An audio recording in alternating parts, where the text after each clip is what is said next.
అందరికీ నమస్కారం అండి. ఈరోజు ఆంధ్రప్రదేశ్ రాష్ట్రంలో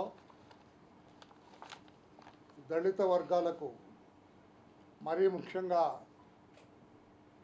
మాదిగ సామాజిక వర్గానికి ఒక పెద్ద పర్వదినం ఇది. ఒక చారిత్రాత్మక నిర్ణయం నిన్న తెలుగుదేశం పార్టీ ప్రభుత్వం శాసనసభలో తీసుకున్నది. దళిత వర్గాలు భారతదేశంలో స్వాతంత్రం రాకముందు నుండి స్వాతంత్రం వచ్చిన తర్వాత కూడా మరీ ముఖ్యంగా ఆంధ్రప్రదేశ్ రాష్ట్రంలో సమన్యాయం లేక కొన్ని వర్గాలకు అన్యాయం జరుగుతుంది, నిర్లక్ష్యానికి గురైనారు. ఏదైతే డాక్టర్ బిఆర్ అంబేద్కర్ ఈ రిజర్వేషన్ ఫలాలు అందరూ పంచుకోండి, అందరూ తినండి, అందరూ జీవిత విధానాల్ని మెరుగుపరచుకోండి అని చెప్పారో అది జరగకుండా కొన్ని వర్గాలకు అన్యాయం జరుగుతుందన్న వాస్తవాన్ని గమనించి ఒక ధృవతార ఆంధ్రప్రదేశ్ రాష్ట్ర మాదిగల గుండెల్లో ఒక స్థిరస్థాయిగా నిలవబడే ఒక నిప్పు రవ్వ బయటకు వచ్చింది. 1994లో రాష్ట్రంలో మాదిగలు ఏ రకంగా వెనుకబడి ఉన్నారు, ఏ రకంగా నిర్లక్ష్యానికి గురవుతున్నారు, సామాజికంగా, రాజకీయంగా, ఆర్థికంగా అన్నిట్లో కూడా వీళ్ళు వెనుకబడి ఉన్నారు. మరి సమాజంలో స్ట్రెంగ్త్ చూసుకుంటే నంబర్ వైజ్గా ఎక్కువ ఉన్నా కూడా అన్యాయానికి గురవుతున్నారని సోదరుడు మందకృష్ణ మాదిగ గారు ఒక యువ నాయకుడు, అప్పుడప్పుడే బాల్యం వదిలి యవనత్వం వచ్చాడు. ఆయన ఏదైనా సరే ఒక ఉద్యమాన్ని తీసుకురాలి, ప్రజల దృష్టిలో పెట్టి ప్రజల్ని ఉద్యమింపజేసి ప్రభుత్వ దృష్టికి తీసుకెళ్లిన ఉద్దేశంతో ప్రణాళికాబద్ధంగా ఆయన ఆలోచన ఈనాడు సఫలీకృతమైంది. 30 సంవత్సరాల తర్వాత నిరంతర పోరాటం చేసినారు ఆయన మందకృష్ణ గారు. ఆ రోజుల్లో ఎస్సీలంటే ఒక కులానికి సంబంధించిన వాళ్ళు, మొహమాటమే ఉంది, మాలలనే చెప్పుకుంటున్న నేపథ్యంలో మాదిగలను ఒక ప్రధాన కులం ఉన్నది ఎస్సీసులు అని చెప్పి నేను మాదిగ అని ధైర్యంగా మాదిగలందరూ చెప్పుకోవటానికి ఒక దిక్సూచిగా నిలిచిన యువ నాయకుడు ఆ రోజుల్లో సోదరుడు చిరంజీవి మందకృష్ణ మాదిగ గారు.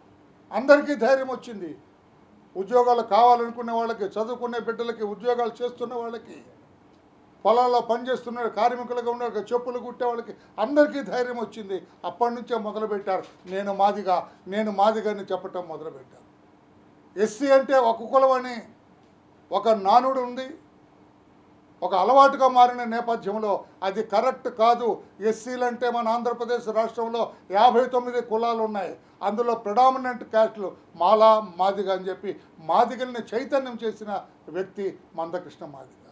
ఆ రోజు ఎవరుడు 25 ఇయర్స్లో ఆయన మొదలుపెట్టాడు. 25-26 ఇయర్స్లో మొదలుపెట్టి ఈనాడు నేను అప్పుడప్పుడు బాధపడుతుంటా. చాలామంది అంటారు అతని యవ్వనం అంతా కూడా, యువకుడుగా ఉన్నప్పుడు అతని జీవితాన్ని నుంచి యవనత్వాన్ని మొత్తం కూడా ఈ మాదిగ ఉద్యమానికే ధారపోసిన మహాపురుషుడు.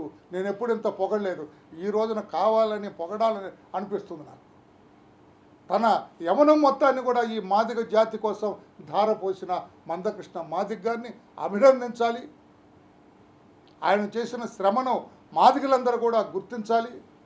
నిన్న ఏదైతే శాసనసభలో దీనికి అగ్నికి ఆహుతి తోడైనట్టుగా మందకృష్ణ మాదిగ చేస్తున్న ఉద్యమానికి తెలుగుదేశం పార్టీ అధినేత మాన్యశ్రీ నారా చంద్రబాబు నాయుడు గారు ఆయన ముఖ్యమంత్రి పదవి చేపట్టడం, ఈయన ఉద్యమం ఊపందుకోవటం అంతా కలిసి కూడా అగ్నికి ఆహుతి తోలైనట్టుగా. ఎస్, ఆంధ్రప్రదేశ్ రాష్ట్రంలో సమన్యాయం జరగటం లేదు. దళితుల్లో కొన్ని వర్గాలకు అన్యాయం జరుగుతున్నమాట వాస్తవమే అని చెప్పి నమ్మి ఈ ఉద్యమానికి ఊతం ఇచ్చిన మహానాయకుడు మా అధినేత నారా చంద్రబాబు నాయుడు గారు అని చెప్పక తప్పదు. ఈ రోజున మందకృష్ణ మాదిగ చేస్తున్న పోరాటం ఇట్లా సుఖాంతమైందంటే ఈ రోజున మాదిగలందరూ కూడా బ్రహ్మాండంగా ఈరోజు మాకు మేలు జరిగింది చంద్రబాబు గారి నాయకత్వంలో చెప్పుకుంటున్నారంటే దానికి కారణం చంద్రబాబు నాయుడు గారి ముందు చూపు, ఆయన ఆలోచన. ఎప్పుడు మేము కలిసినా కూడా చెబుతున్నారు, వెనకబడి ఉన్నారు, వీళ్ళని ఎలా ముందుకు తీసుకురావాలి, వీళ్ళు చైతన్యం చేయాలి. చాలామంది బిడ్డలు చదవట్లేదు, కష్టపడటం లేదు, ఫెయిల్యూర్స్ నంబర్ ఎక్కువగా ఉంటుంది. ఇవన్నీ కూడా ఆలోచన చేసి సమన్యాయం చేయాల్సిందే. అప్పుడప్పుడు మేము కొంతమంది రాజకీయంగా అంటున్నాం, ఏదన్నా రాజకీయంగా ఇబ్బంది జరుగుతుందేమో సార్, మనకేమన్నా ఇబ్బంది పడే పరిస్థితులు వస్తామని కూడా, అయినా పర్వాలేదు, ఒక సమన్యాయం చేయాలనేది ఒక పట్టుదల చేసుకొని ఆయన ఒక కఠోర నిర్ణయం తీసుకొని దాన్ని అందరికీ నెమ్మదిగా మా అందరితో మాట్లాడేవాడు. నేను ఎస్సీసీఎల్ అధ్యక్షుడిగా 2 దఫాలు చేశాను. పార్టీలో ఒక పొలిట్ బ్యూరో మెంబర్గా ఉన్నాను, నేషనల్ జనరల్ సెక్రటరీగా ఉన్నాను. అలాగే మా సోదరుడు నక్కా ఆనందబాబు గారు, వీళ్ళందరినీ పిలిచి ఎప్పుడు కూడా మీరు కలిసి ఆలోచించండి అని చెప్పి అందరి మనస్సుల్లోకి ఆయన చర్చించిన తర్వాత ఈ అవసరం ఉందని అందరికీ తెలియజెప్పాడు ఆయన. ఈరోజు నేను శాసనసభలో కూడా మాల సోదరులందరూ కూడా బ్రహ్మాండంగా మాట్లాడారు. వాళ్ళకు నేను అభినందన తెలియజేస్తున్నాను. ఎస్, దళిత వర్గాల్లో కొంతమందికి న్యాయం జరిగింది, కొంతమందికి న్యాయం జరగలేదు, ఈ మాదిగలకి న్యాయం జరగవలసిందని చెప్పి శాసనసభలో కూడా మాల సామాజిక వర్గానికి చెందిన ఎమ్మెల్యేలు మాట్లాడటం కూడా చాలా గొప్పగా ఉందని చెప్పి కూడా తెలియజేస్తూ వాళ్ళకు కూడా మేము మాదిగ సామాజిక వర్గం నుంచి అభినందనలు తెలియజేస్తాం. వాస్తవాన్ని గ్రహించినందుకు వాళ్ళకు కూడా మేము అభినందనలు తెలియజేస్తాం. చక్కగా మాట్లాడినారు శాసనసభలో. చంద్రబాబు నాయుడు గారు కూడా వాళ్ళు మాట్లాడుతుంటే చాలా సంతోషపడ్డారు. ఈ తీర్మానం ప్రవేశపెట్టిన సోషల్ వెల్ఫేర్ మినిస్టర్ కూడా మాల సామాజిక వర్గానికి చెందిన, అయినా కూడా బ్రహ్మాండంగా ఆయన తీర్మానం ప్రవేశపెట్టడం, తీర్మానాన్ని సుఖాంతమయ్యేటట్టుగా ఆయన చేయటం జరిగింది. శాసన మండలిలో కూడా ఒప్పించి అక్కడ ఉన్న ఇబ్బంది పెట్టాలని కూడా చూశారు కొంతమంది రాజకీయ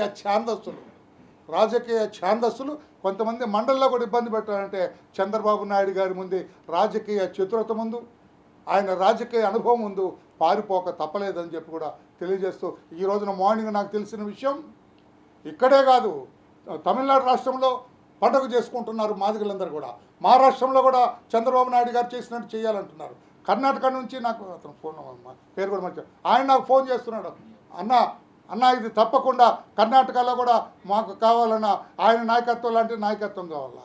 కేరళలో ఇది ప్రవేశపెట్టారు, మాదిగలు చాలా ఎక్కువగా ఉన్నారు అని చెప్పి. ఈ రోజున భారతదేశంలో ఒక దిక్సూచిగా మారినారు మందకృష్ణ మాదిగ గారు. అయ్యా మందకృష్ణ మాదిగ గారు, మీరు ఎంతో కష్టపడి ఎంతో శ్రమపడి మీ జీవితం అంతా కూడా దీనికోసం ధారపోసినందుకు మీకు ఆంధ్రప్రదేశ్ రాష్ట్రంలో ఉన్న మాదిగ జాతి మొత్తం ప్రపంచంలో భారతదేశంలో ఉన్న మాదిగ జాతి కూడా ఈ రోజు మిమ్మల్ని ఒక ఐకాన్గా ఒక దిక్సూచిలాగా చూస్తున్నారు. మీరు చేపట్టిన ఈ ఉద్యమం అన్ని రాష్ట్రాల్లో కూడా ఇది కొనసాగుతుందన్న ధైర్యం కూడా నాకు ఉంది. ఇప్పటికే చాలామంది నాతో కూడా టచ్లో ఉన్నారు. కర్ణాటక వాళ్ళైతే ఊరేగింపుకి ఇక్కడికి వచ్చి మా అధినేత చంద్రబాబు నాయుడు గారికి మీకు అభినందన చెప్పడానికి కూడా కర్ణాటక వాళ్ళు కూడా నాతో మాట్లాడుతున్నారు.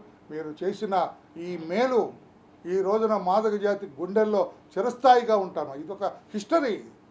ఈ చరిత్రలో మీకు చంద్రబాబు నాయుడికి ఇద్దరికి చెరొక పేజీ చరిత్రలో పక్కాగా నిలిచిపోతుంది, సువర్ణ అక్షరాలతో వ్రాయబడింది దాన్ని. ఆ రోజున డాక్టర్ బిఆర్ అంబేద్కర్ ఏదైతే రిజర్వేషన్లు చేసి ఒక దళిత జాతికి అందరికీ ఒక మహత్వంలాగా నిలబడ్డారో, ఈ రోజున చంద్రబాబు నాయుడు గారు కూడా ఆ రిజర్వేషన్ని సమానంగా పంచి సమన్యాయం జరగాలని ఈ రిజర్వేషన్ని పంచి అన్ని జాతులు, దళిత జాతిలో ఉన్న అన్ని కులాలు కూడా ముందుకు రావాలి, అభివృద్ధి చెందాలని నిర్ణయం తీసుకున్న మరో అంబేద్కర్ కూడా చంద్రబాబు నాయుడు గారు అని చెప్పి కూడా చెబుతూ దానికి దోహదపడ్డ మీరు మాదిగ జాతి మీ సేవలో మరో అని చెప్పి కూడా తెలియజేస్తూ, ఈ సందర్భంలో నా ఇంటికి మిమ్మల్ని ఆహ్వానించి మీరు ఈ మాదిగ జాతికి చేసిన ఈ సహాయానికి కృతజ్ఞతగా ఒక చిరు సత్కారం చేస్తాం.